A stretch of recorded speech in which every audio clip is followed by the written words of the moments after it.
নমস্কার সকলকে। তো আজকে চলে এসেছি রানাঘাটের ছোট্ট শিশু অস্মিকা দাসের বাড়িতে। দিলীপ নায়েক দাদাভাই আমাকে 2000 টাকা পাঠিয়েছেন গত 9 তারিখে, 9 ফেব্রুয়ারি। ওনার ছেলের জন্মদিন ছিল, অস্মিকার থেকে জাস্ট 1 মাসের ছোট।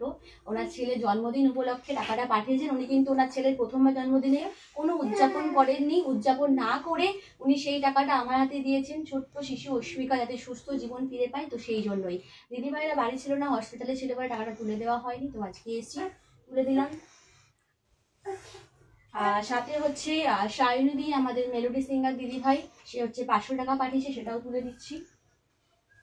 আর সাথে হচ্ছে আমাদের কৃষ্ণাদার, আমরা যে প্রোগ্রামটা করেছিলাম ওই প্রোগ্রামে যে টিপসের টাকা ছিল 1000 টাকা, এবং সঙ্গে আর একটা দিন 500 টাকা পেয়েছিলাম, এবং যে টাকাটা পেয়েছিলাম এখানে হচ্ছে 200 আর 50 হয়েছে 500, মানে এখানে 500 500 1000, আর এখানে 1000, তাই তো? হ্যাঁ, 2000 টাকা টোটাল। এই টিপসের 2000 টাকাটাও তুলে দিলাম। ধন্যবাদ সকলকে, ভালো থাকবেন সকলে।